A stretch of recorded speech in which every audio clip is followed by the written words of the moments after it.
자, 이번 질문은 임차인이 이사를 가지 않겠다고 주장할 때는 이렇게 이제 질문을 하셨는데, 배당을 받는 임차인이 이사를 가지 않고 있습니다. 어찌해야 하는지요? 방문도 하고 전화도 여러 번 했는데 이사 갈 생각이 없다고만 말합니다. 자, 수업 시간에 여러 번 강조해 드렸다시피 부동산 경매는 일반 부동산하고 틀려서 거기에 살고 있는 사람들이 나가지 않는 경우가 많다라고 말씀드렸습니다. 사실 초보자들에게는 경매에 있어서 가장 어려운 부분이 건물을 인도받는 절차고, 그 인도받는 데 있어서 거기에 살고 있는 사람이 나가지 않는 경우는 굉장히 어려운 경우를 할 수 있겠습니다. 그런데 당황하지 마시고 여러분들은 법 절차에 의해서 규정에 따르는 대로 그 절차에 따라서 차근차근 하나하나씩 풀어가는 여유를 가지면 되겠습니다.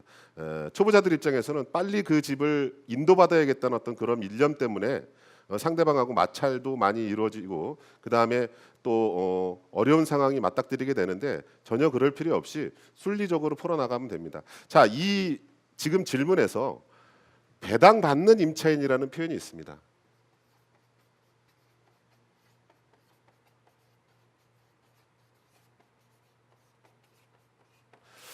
전 수업 시간에서 말씀드렸듯이 임차인 초보자들이 어떤 물건을 골라야 되는지 수업 시간에 제가 말씀드렸던 물건이기도 하는데, 임차인들이 배당받는 물건만 찾아서 입찰하는 것도 초보자들에게는 하나의 명도를 수월하게 하기 위한 하나의 방법이라고 얘기를 했습니다.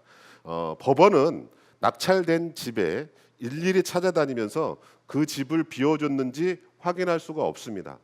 따라서 법원은 어떤 거를 가지고 임차인이 그 집을 비워줬느냐고 판단을 하냐면, 낙찰자의 인감증명서가 첨부되고 낙찰자의 인감도장이 찍힌 명도확인서라는 것이 있습니다.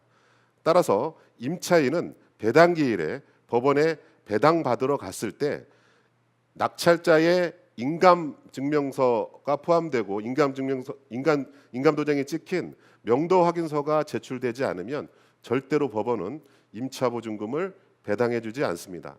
따라서 이와 같은 경우는 당황하실 필요가 없고, 임차인이 만나주지 않고 전화를 받지 않는다 그래서 당황하지 마시고, 이와 같은 취지의 내용을 내용 증명을 통해서 보내는 것도 하나의 방법이고, 또는 만날 수가 없다면 이거는 제 노하우인데, 그 집 문에다가 내 전화번호를 포스트잇에 붙여놓고 오시면 임차인한테 연락이 올 겁니다. 따라서 임차인한테 싸우지 마시고, 임차인과 그 감정으로 대립하지 마시고, 이러한 사항을 명도확인서가 없으면 절대로 임차보증금을 배당받을 수 없다는 취지의 말씀을 하시고, 내 말을 못 믿을 것 같으면 법원에 경매기회로 전화를 해서 내 말이 사실인지 한번 알아보라고 그렇게 안내를 해주는 것이 훨씬 부드럽게 명도를 할 수 있는 것입니다. 따라서 배당받는 임차인이 있는 물건은 사실은 초보자들에게는 가장 명도를 쉽게, 건물을 쉽게 인도받을 수 있는